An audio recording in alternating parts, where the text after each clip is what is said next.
Good afternoon, church. Bwana asifiwe. It's good to see you all again here. And it is true, we started a new series. We're calling it not the God of the covenant, because that would imply one covenant, but the God of covenant. Because covenant, I want you to understand, it's a way, it's a language that God speaks. He's a God of covenant. Whenever he's entering into a relationship with you, and there will be many covenants that we'll be looking at, okay? Last week, we looked at what I am calling the Edenic covenant, the covenant that was made in Eden. But first, a quick recap on what a covenant is. We said a covenant is a relationship that is defined by certain terms and conditions. Remember that? It's a solemn agreement between two or more parties who promise to fulfill certain obligations, commitments, and responsibilities, and also say, failure to which there will be certain sanctions, there will be punishments, judgments, etc. This might be rendered. It's a relationship that has terms and conditions, and the terms and conditions are meant to make the relationship specific, binding, and formal. We want to remove casualness. Remember we said that? Why do we enter into a covenant? Or why do people enter into covenant? The reason people do this is actually because they care about the relationship. They care deeply about the relationship. Therefore, they want to remove uncertainty. They want to remove ambiguity. You know, when something is ambiguous, you can't really, hold it to account. It's neither here nor there. And when you remove ambiguity, you bring clarity. It's a way of protecting the relationship. And when you define terms and conditions, what you're doing is assigning responsibility. And when you assign responsibility, you raise commitment. When you threaten sanctions, what do? You raise accountability. So we are saying this relationship is too important to be left to chance. That's what you're really doing. Sometimes we look at terms and conditions as though they were negative. But I want to tell you, they are actually positive. Anybody who wants to define a relationship with you, that person actually cares, and you should listen to them. And you define them so that you protect the relationship. There were some matters arising from the Edenic covenant, and somebody aptly asked, and you may not know this, but one of the things we do after we speak, we kind of do a post-mortem of the message. And if there were points of that were not clear or that were ambiguous, then those ones have to be clarified. So one of the questions that were asked by one of my colleagues is, how is this a covenant in Eden? How does that become a covenant? We don't see Adam, ratifying the covenant. We don't see him signing anywhere in the dotted line. So is it fair to say that he was in covenant with God while himself he wasn't aware of it? How is it then a covenant? A fair question, wouldn't you agree? Tafadhali musilale na maomba. Wapendwa wa Yesu. Musilale, There's a guy who used to preach and he would say, in a few minutes I will begin to speak, and in a few minutes, hopefully, you will begin to listen. If you finish before me, please don't make it obvious. Tuko pamoja? Tuko pamoja? Okay. Man's agreement in Eden, though not stated, was implied. You get that? It may not have been stated, but it was implied. And I want to say this, any relationship that is based on love does not need a signature to ratify it. Because when relationships are working well, they do not need to be enforced and they don't need to be supervised. They are just working. All right? And you shouldn't assume because there is no signature, therefore there is nothing happening here. You can think of two people who are in love, for example, You pass by, and there are these two young people. They are seated. Where are they seated? Where do young people sit when they're in love? It's been a while since I was, so, under a tree, for example. Devi ungekuna nisaidia hapa, where you were recently in love. So they are seated here, and what do? They don't look at the trees. They are looking at each other, right?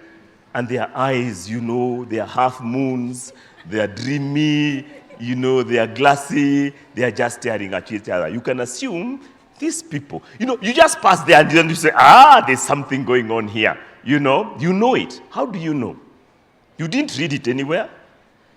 And even the two of them, they did not sit down and write down, this is how we should look at each other.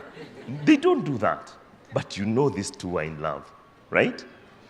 There's something going on as they are looking at each other. This might be said overtly or not overtly. Of course, it's never written down. But certain promises are passing between the two of them. They are saying, you're special to me. That this look is reserved for you. And you only. Fast forward, 1 month later, you pass through the same tree. You find the young man looking, again, in the same glassy, dreamy way, but at somebody else. He has found someone with bigger eyes. And he's staring the same way. Now, then as you turn, you turn, and you're going, you see the other girl is coming. The one who was being stared at a month ago. What would be your conclusion about this young man? Except, for example, he doesn't value his life very much at this point. You'd probably panic. If you're a friend to the girl, you'd go and intercept her.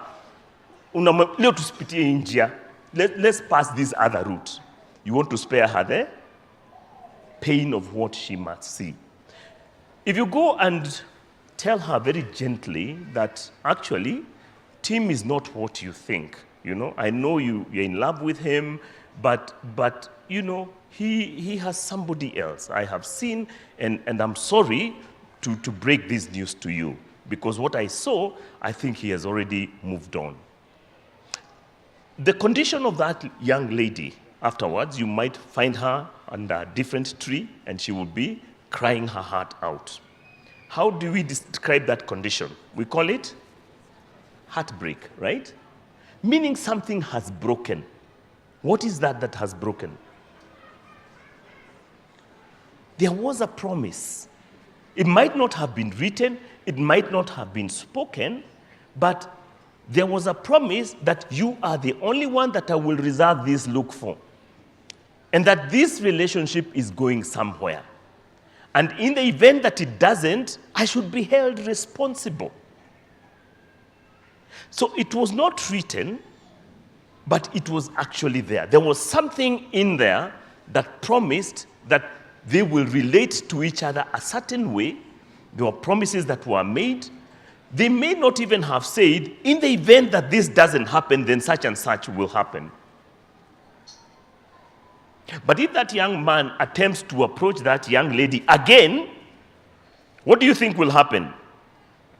He will attempt to approach her and to talk to her, and he will be faced with the Revelation 1 look. Fiery, blazing eyes. And she will summarize him, don't you dare come, and he will be thrown to the side, right? Relationships don't have to be signed or written for them to be real. And when, for example, God, as a generous father, made the promises that he did to Adam in Eden, he promised to do certain things. I will give you dominion. I will give you love. He gave him love. He made a woman for him. The guy got married. He got a lady that he loved. I will provide for you. You will be fruitful with her. You will inherit this. He inherited the largest piece of real estate. The entire world was his as a child of God. He named the animals. He got dominion. He didn't object to any of it, did he? His consent was implied. Many of us who are parents also understand there are other unwritten covenants. For example, the father-child or the parent-child relationship. It's a covenantal relationship. The child doesn't sign up for this. But there is an unwritten covenant that the parent will protect the child, love the child, nurture the child, care for the child, educate the child. If the child is sick, they'll go to hospital. In fact, we call them the rights of the child. They're not written. And in exchange, there is a salient expectation that the child will obey the parent, will honor the parent, will respect them, and will love them back. And will be grateful for the things that the parent is doing. It's a covenantal relationship between the parent and the child. And if it is not fulfilled, if the parent neglects the child, there's even going to be enforcement from neighbors. Why do you treat this child like this? Kwani huyu mtoto sio wako? People know how you should behave towards your child. It was never written. You didn't even agree with the neighbors how you treat your children. But they know. If the child is getting disrespectful, they'll be rebuked. Wewe mtoto wa aina gani? Huoni huyu ni mzazi wako? How can you talk back to your mom like that? And there will be sanctions by the community because there's expectations on the child-parent covenantal relationship. And so we shouldn't be surprised that God is not different. As a father, he enters into covenant with us, agreeing that he will provide for us, that he will protect us, he will watch over us, he'll make us fruitful, and all those things that he promises that are amazing. In exchange, he will expect obedience. He will expect love. He will expect gratitude. He will expect honor. And it is not unreasonable. It's not unreasonable at all. And so, much as Eden may not have been written, man's accent or agreement in Eden, though not stated, was implied. Because again, relationships that are based on love don't need a signature to ratify them. Neither do they need to be enforced or supervised when they are working. In fact, the only reason we write them down and sign them up is just in case things don't go as expected. Obviously, on this side of the fall, because we are undependable and quite unreliable, anything that we agree on, now we revert to writing it down because chances are one party or another party may not honor the terms of the agreement. And so we write it down so that we have a point of reference in case enforcement might become necessary. And because it's also very possible that one party might say, Mimi sikusema hivyo. Me, I was not part of that.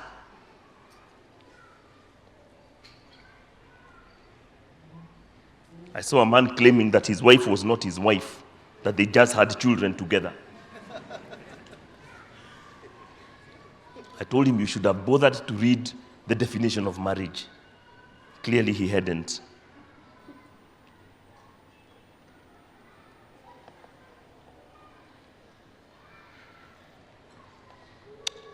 When promises are not kept, hearts get broken. Because covenants are first and foremost promises of the heart. And when hearts are broken, they seek redress, and redress is a form of justice for the betrayal that has been suffered. They seek healing from the wounds of breakup, but they also look for reason to trust again, because we are human. We don't want to live exist in a space of disappointment and heartbreak. We seek redress. We want to hope that there can be another chance. And so we look for reasons to trust again. If you look at the narrative in Scripture, in Genesis, God is clearly angry when he comes looking for Adam and Eve, because he knows that they have broken the covenant. They have broken their part of the obligation.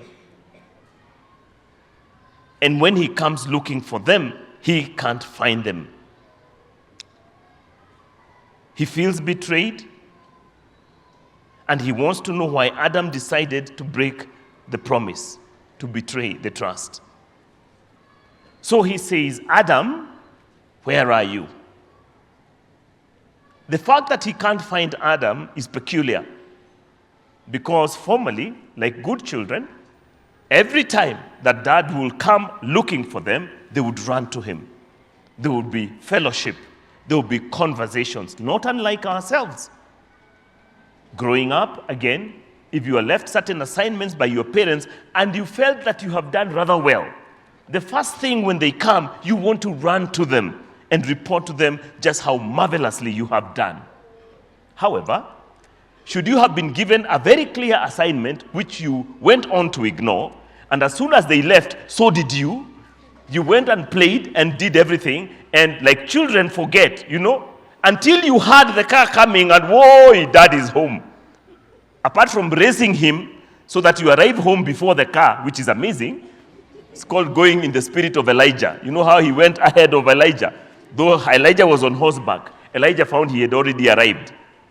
We did that often. We were 3 boys growing together. You actually ran in the opposite direction of where your father is coming. Instead of going to meet him, you run away from him. It's a peculiar thing. But when promises are broken, there is a change in behavior. Have you noticed that? Whenever promises are broken, there is a change in behavior. Let's even assume that you have this buddy that you always collaborating with at work, you're good friends, you collaborate on almost everything. Then the first thing that they do when, you meet up in the morning, you have to meet up, chat up, and catch up, all right? But this time, as you're approaching, your hand is already raised for a high five, they see you, and they take a corner. That's peculiar, you say to yourself. Why did they do that? It's a change in behavior. And if you follow, there is something that hits at the heart of your relationship. There's a promise that has been broken. And whenever there's a change whenever there's a broken promise, there will be a change in behavior. So when God comes looking and he calls out to Adam, and instead of Adam going to him, he runs and he hides. Where are you? The response is very peculiar. I heard you in the garden, and I was afraid because I was naked, so I hid. A radical change in behavior. Result of a broken covenant. And the new language being introduced to the human race is unknown hitherto. And God is asking, who told you that you were naked? We never talked about nakedness. And you see, what he is saying is a statement of fact. The idea of naked doesn't exist up to that point. And it can't be that before he had clothes and now he doesn't. That's not the issue. So nakedness is not the absence of clothes, actually. It's the presence of sin that causes him to look at himself and others as devalued. They are less than. Because before he was naked, even now he's still naked. So where is the hiding coming in? The only new entry is sin. That they have broken the covenant, the promise of God, and now when he and his wife look at each other, they can't bear the sight of one another. The Bible says that when they took and they ate, the eyes of both of them were opened and they realized that they were naked. So they took, leaves from the trees and sewed them around to cover themselves. Something happened and devalued who they were before each other.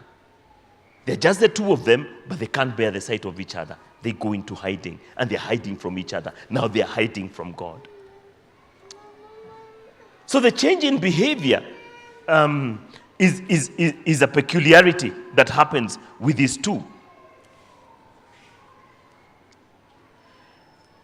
And I think the sad thing is that what we see with Adam and Eve will now characterize the human race from this time onwards.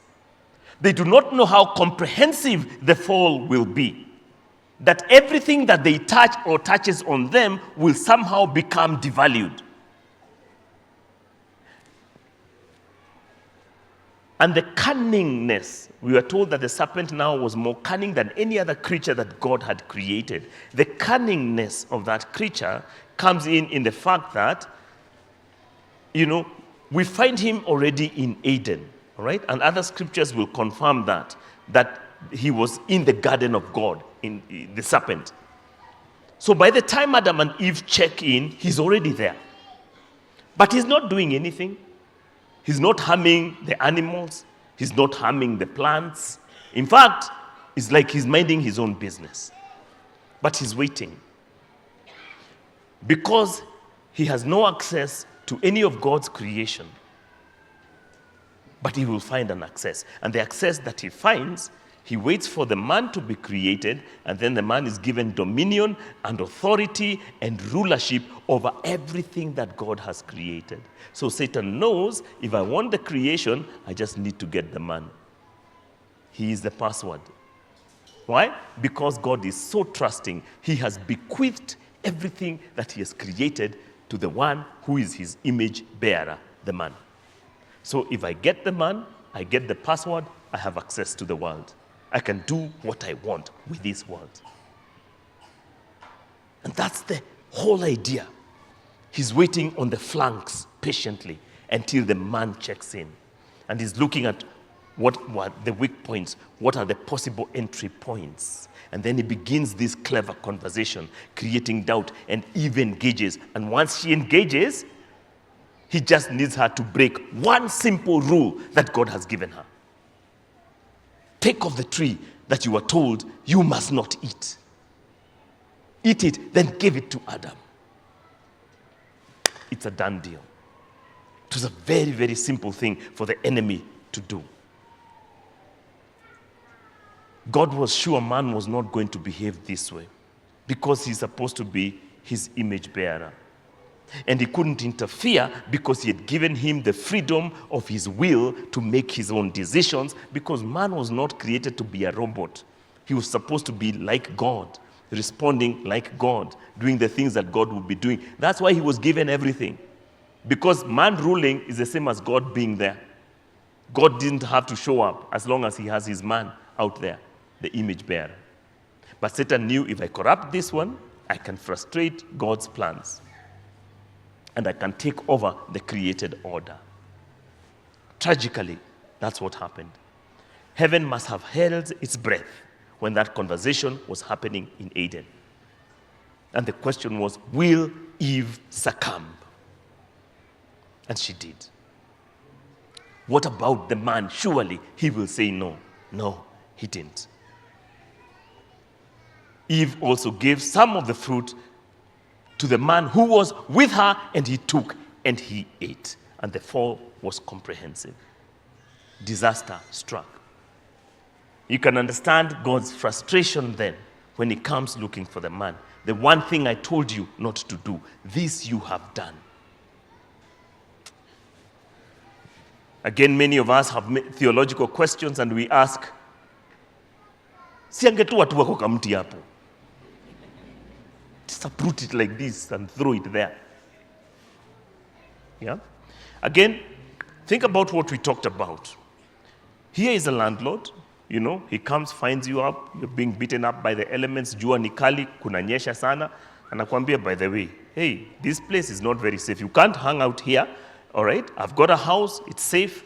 You can come when it rains or the sun is hot, come to my house. I invite you to my house. Nakuonesha, this is the pantry, there's everything that you need, ukitaka kupika, things are here, this is the kitchen, this is the cooker, gas iko, kila kitu, these are the taps, kuna maji, everything is flowing, these are the switches, it is going to become dark, so this, when you put on this, there will be light. So are you okay? I am very okay. Now, there's something I need to show you. This is actually the power switch. Say after me, power switch. power switch. Usiguze hii. Okay? I've already measured the amount of power that should come to the house. It is enough. All right? The rest of it ni yangu. Wachane nayo. Do not touch it. I've already set it at the correct place. Because the day that you switch it on, this house will burn. You will have nowhere to stay. Tumesikizana? Do not touch the what? I'm the landlord. It's my house. It's my switch. This is the house. You can eat. This is the bedroom. You sleep here. You can bring your guests, entertain them here. Tuko sawa. Kwaheri. Enjoy the house. Landlord ameenda. Then one day he's in the office, which is in a high tower. And then he sees plumes of smoke coming from the direction of his house. Anakuja mbio. And he finds huko kuna vitambaa unafanya hivyo. You know? What have you done? Did you turn on the switch that I commanded you? You must not turn it on. Kumechomeka. You yourself, hata wewe ni kama umeungua kidogo, hauna nguo, you are naked, zimechomeka pia. So unajificha na smoke. That's how ridiculous. Adam and Eve were looking to God, trying to hide with leaves after they've burnt the house down.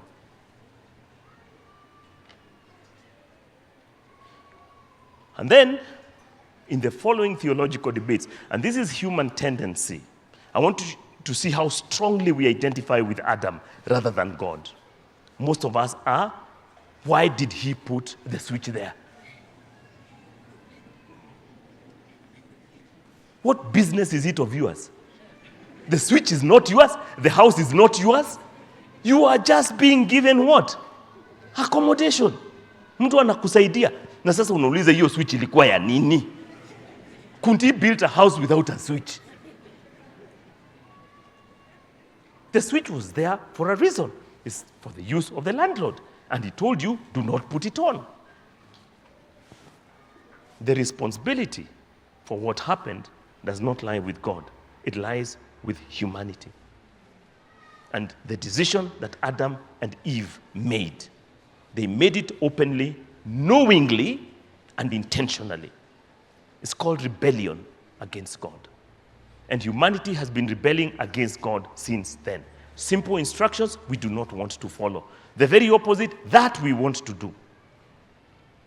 And God in his generosity, anasema, here are things that you shouldn't do. Don't kill. Thou shalt not kill. Wacha kusema uongo. You know, mauongo mingi mingi ama ndogo ndogo, wachana nazo. When you promise to do something, do it. Stop lying. See, those are the commands we are given. Do we keep them? And the truth about it is this. Those are covenantal relationships. When God says, do not steal, you're not doing it for him. You're doing it for yourself. Sababu nikiibia Devi, atanichapa kofi. So the injury is on me. Sindio? If he says, do not kill, if you murder, people will come after you, right? Seeking to kill you also. So when God says, do not kill, I'm trying to preserve your life. You're not doing God a favor by not killing or stealing or coveting. You're not doing God a favor. It's a covenantal relationship that is supposed to keep us safe at our level.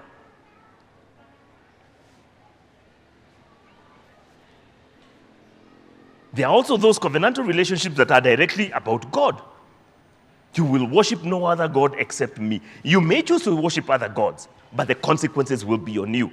Those ones, God will extract his own vengeance on you directly. So those ones, we don't even come in. So if you feel like defying God, good luck. But you will not succeed. And so, covenantal relationships are supposed to help us to live well, to live long. God will tell Israel, follow the commands and the decrees that I have given you, that it may go well with you, that you may live long in the land that I am giving you. And so that you, your children, and your children after you may increase greatly and prosper. It's all for you. And so follow these decrees. Follow these laws. That's what they are for. That's what the covenant is about. It's supposed to help you. It's supposed to help me. But many of at times we behave like it's such a terrible burden that God is, killing our joy and restricting our freedom and doing this and that, all of which is not true.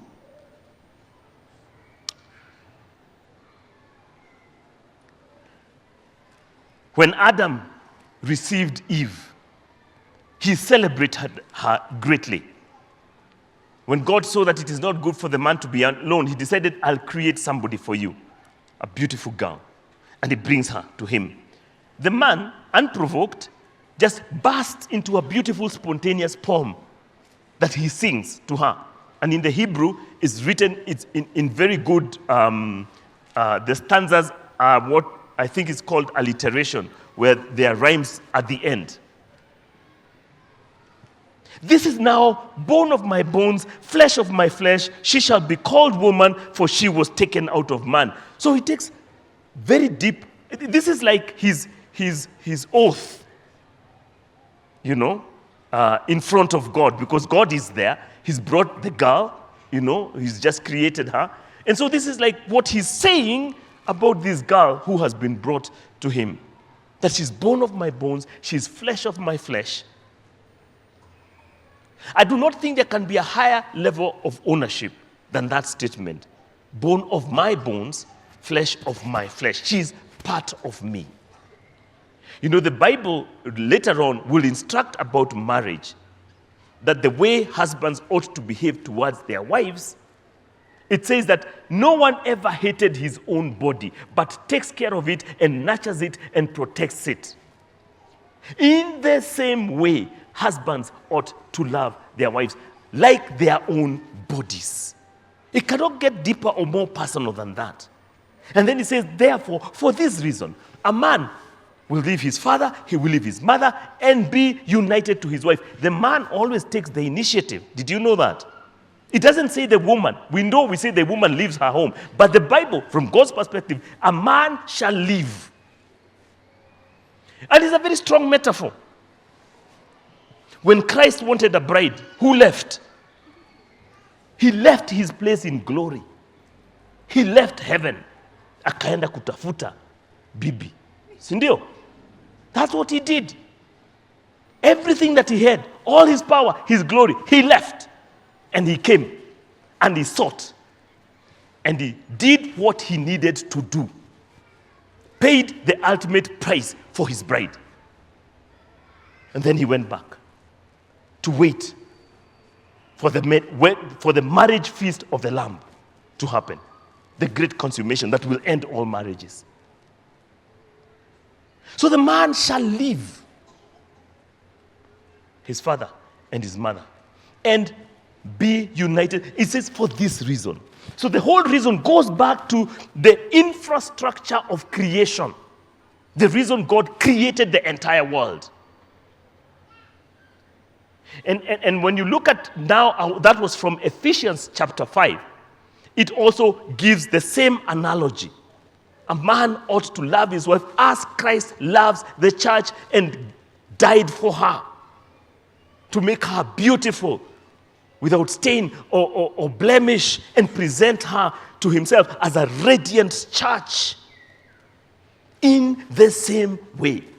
So it's a very powerful analogy. So God creates marriage at the beginning because this is what will mirror the eternal relationship between God and us. So it's a very foundational relationship. It's not light, it's not casual. It's very formal. So when Adam is saying, bone of my bone, flesh of my flesh, he takes ownership of Eve. She's mine. She belongs to me. I'll treat her like I treat myself. That's what he's saying. She'll be honored, loved, cherished, cared for. And God is there, and he's listening, and he witnesses. And they shall become one flesh. And the one flesh language comes from here. Because literally, she was part of his flesh. She was removed from here. created. And for that reason, she will always home back to her husband, the person where she came from, for this reason, and the two shall become one flesh.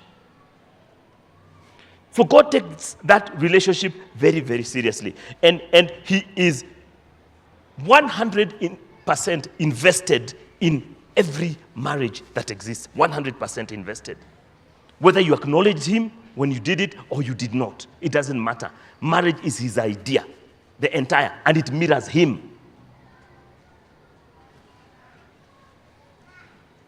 And so he will hold us accountable for this institution that he created as first among all other institutions on earth, even before government.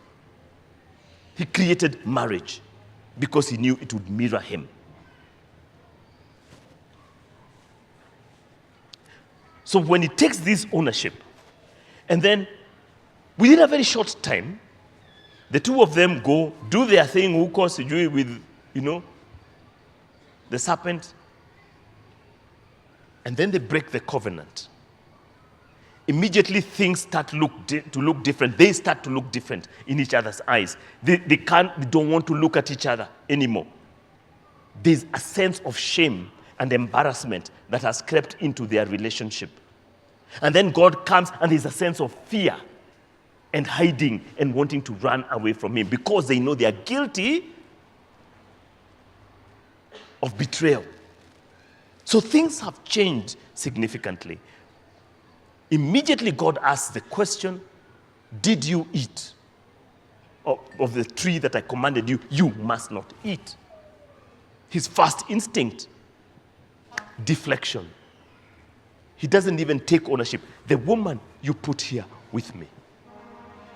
Let us start there, God, before you accuse me. There's somebody you brought here. Where will him later? Mimi sikuitisha. Ama namna gani? Sikuitisha. Amemuleta hapa. Sasa amechukua tunda amenipatia. Nifanye nini? Mimi nikakula. I choose peace. Deflection, refusal to take responsibility for what you have done. And immediately, God is like, when did we move from bone of my bones, flesh of my flesh, to that woman that you put here with me? She's not your wife anymore. She's that other woman. And the story of broken promises and covenants begins there. And we deteriorate like a spiral, one after the other. The woman, what is this you have done? The serpent deceived me, which was a statement of fact and truth. The serpent deceived me and I ate. Because deception is slightly different from rebellion. At the point that she ate, she actually believed that what she was doing was okay. That's what deception does. But it also follows a choice to hear an alternative voice other than the voice of God. That's how deception works. If you reject the truth that you have had and go looking for other truths, then you will find them. And you could find yourself deceived. And immediately God turns to the serpent and curses it. The first words of cursing. Cast are you above all livestock and all animals. You will crawl on your belly. You will eat dust all the days of your life. I'll put enmity between you and the seed of the woman. He will crush your head. You will strike his heel. And the terms of reference are defined by God. How we will interact with the enemy's world. Conflict to the very end. The seed of the woman is singular, so it points to the coming of Christ, who will crush his head, which he did on the cross. But he also struck his heel, because Christ died a real death on the cross. And literally, his heel was pierced with nails. And he had to hang there and die on that cross for the sin of humanity, to undo the covenant that was broken in Eden. So it's not a small thing. And it takes God to take on the form of humanity and come and live our life and die our death for this to be undone. It's a big deal. Very, very big deal. And so as you think of covenants, they are heavy things. They are very heavy things. But that's the language that God speaks.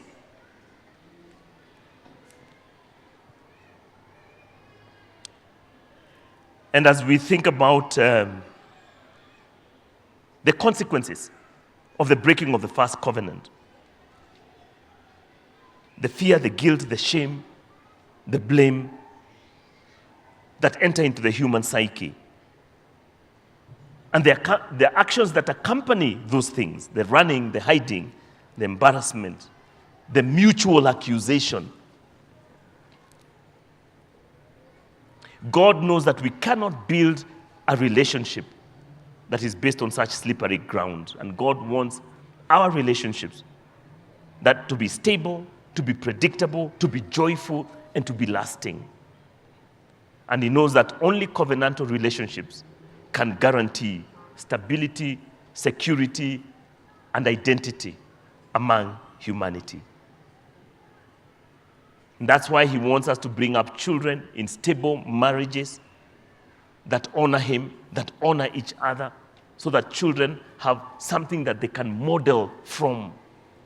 We can show them a bit of what a normal relationship looks like, so that when they grow up, their own turn comes, they also will borrow from what they saw to repeat what they saw the parents do.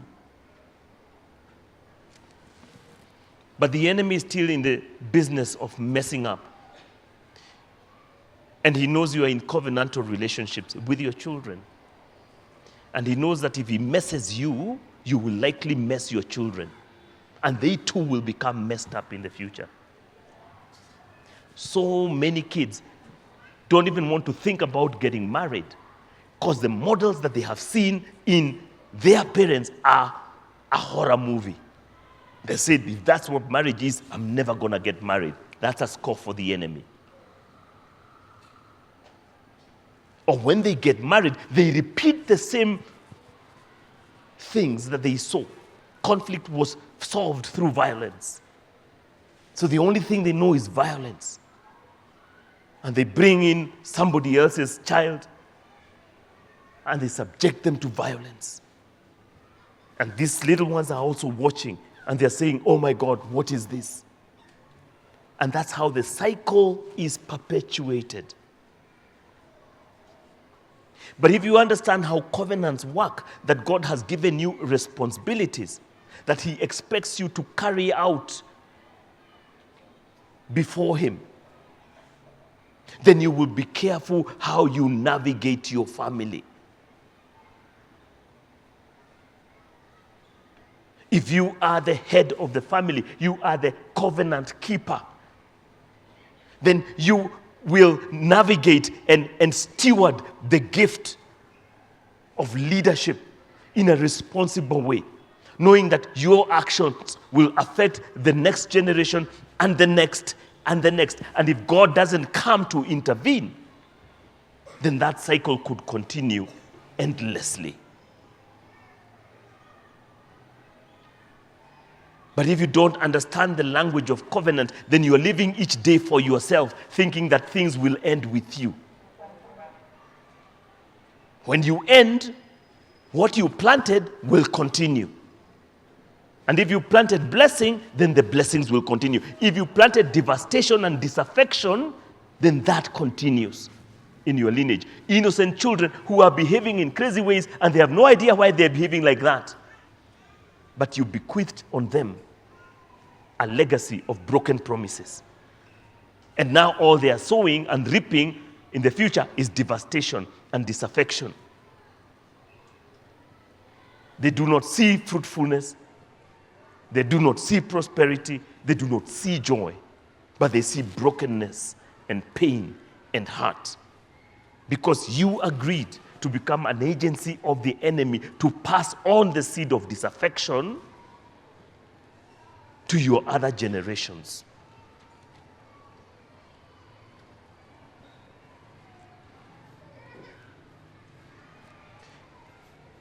Pastors always pray for people who feel, are we cursed? The curse was removed on Calvary by Jesus Christ. But the sons of men and their daughters are continuing a perpetual cycle of sin and promise and covenant breaking that are affecting other generations. Because the covenant expects that you will know your part and you will play it, God will not play that for you. He has done his. He's brought blessing to mankind. But we must appropriate it. And it must be accompanied by a change of behavior. Because change of behavior, whenever promises are broken, there's usually a change of behavior. But whenever there's reconciliation, there is also a change of behavior. And this is God's expectation of us.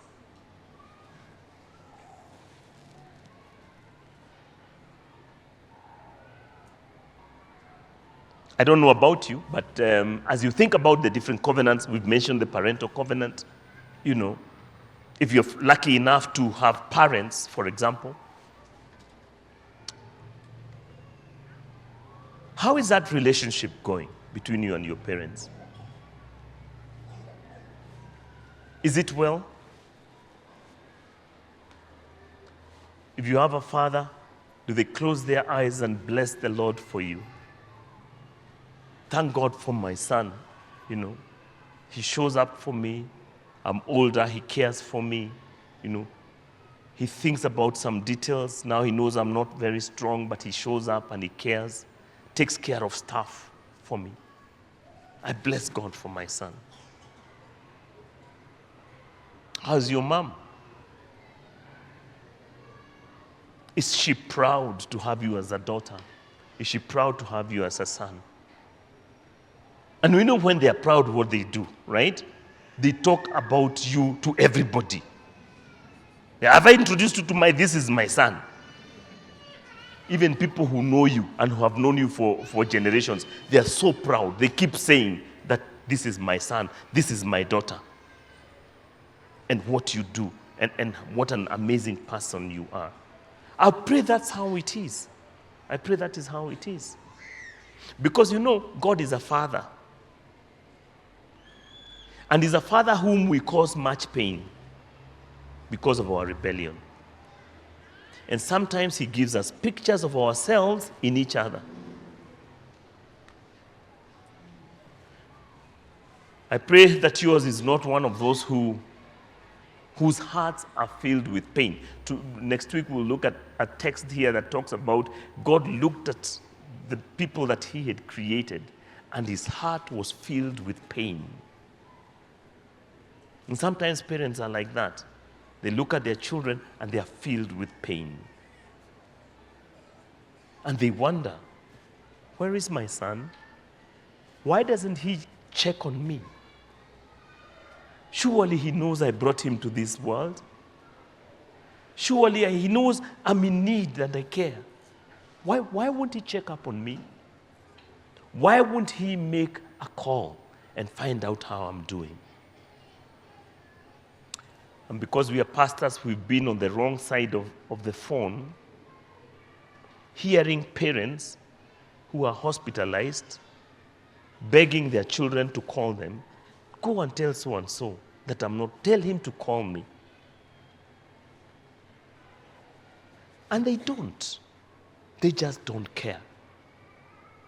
I pray that you're not that kind of a son or a daughter. And if you are, then you are a covenant breaker, and there will be consequences to you, and they will not be good.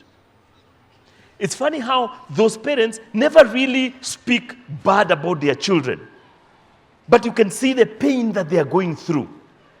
Just knowing my son has chosen to ignore me. They won't say anything, but you will see the pain. And if anything happens and they pass on before that boy, that son, that daughter comes, you see the life of that individual unravel before your eyes. I have seen it more times than I care to say.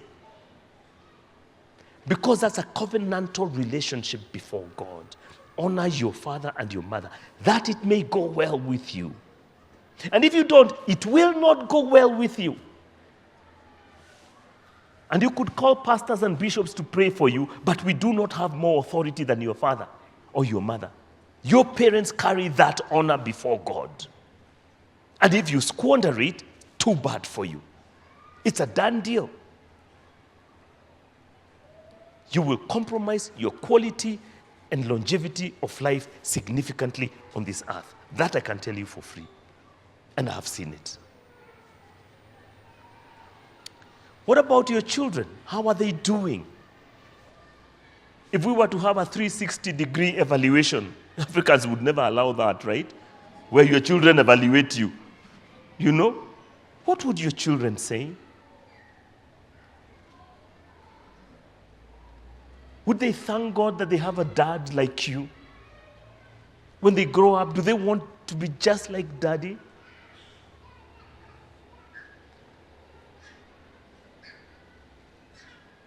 Are they blessed to have you? Do they rest under the shadow of your wings?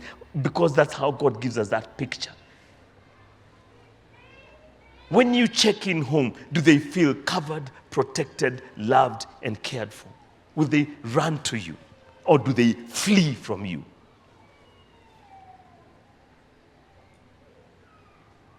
Think about your covenant relationship and how you are stewarding them. Because God will hold you accountable. Many mothers do rather well on this account, especially when it comes to the children. Not all, but the majority. And God has gifted you with that thing that we call motherhood. The protective, loving, nurturing, caring instinct that you'll give your life, in a blink so that you can save your child. And that's a beautiful thing. You should keep that. It's a covenantal relationship because God gave you the gift to become the mothers of the living. It's a gift.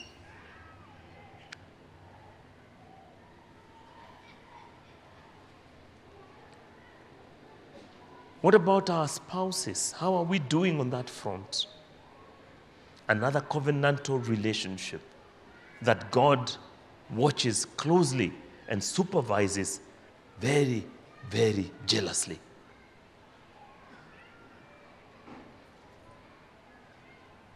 Are you taking care of your bride as Jesus takes care of his church?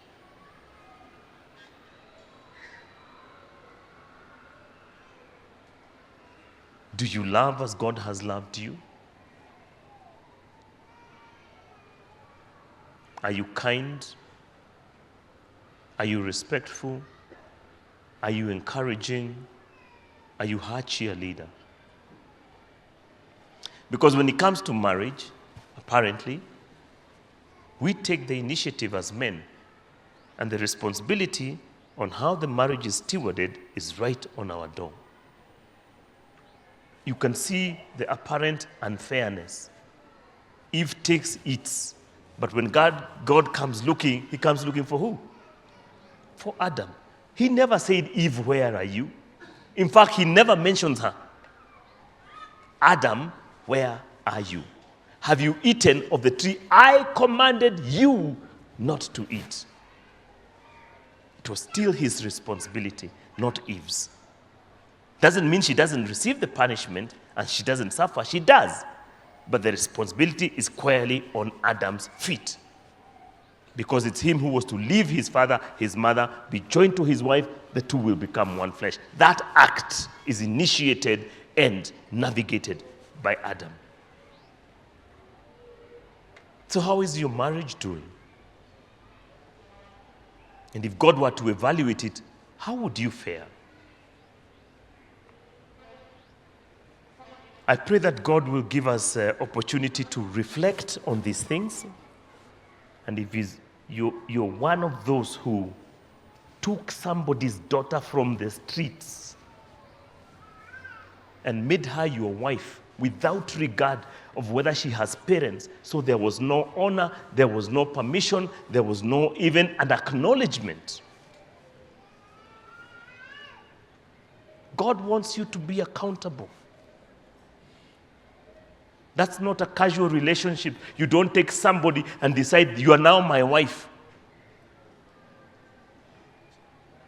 It needs to be stewarded with honor and with respect. The parents need to know. They need to give their blessing.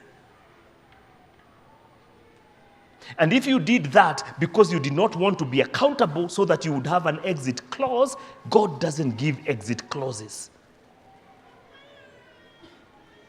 And if you exit, he will still hold you accountable for that one that you took for yourself. And you did not even seek his permission. Never mind, you might not even know him, but you knew that she has parents and siblings and family who love her. But you did not acknowledge them.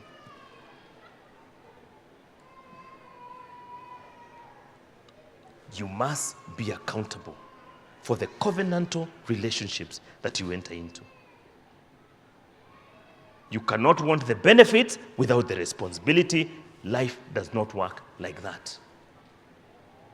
And if you flip that switch on, the house will burn. And if you're lacking instructions about the house, you return to the landlord and ask him, how am I supposed to behave when I'm here? What about this one? I just took her. Hey, you took her. Uliambiwa na nani? Then you will receive instructions on what you need to do. You can make things right. But if you play around with covenantal relationships, things will happen to you that you will not even comprehend.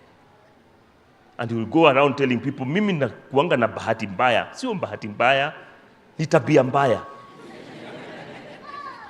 Na kama uko na tabia mbaya, you will be disciplined by an invisible hand. Na hakuna mtu anakuongelesha, unachapwa tu pa. Unaenda kuamka unalazwa chini, unasema basi nikae tu hapa, heka hapo. If you want counsel, that's why we have men of God, women of God. People who know how things should be done from the owner's manual. Come ask us, we will tell you. And we will direct you in the right way, and things will be fine. The Lord bless you, the Lord keep you, the Lord cause his face to shine upon you, and be gracious to you.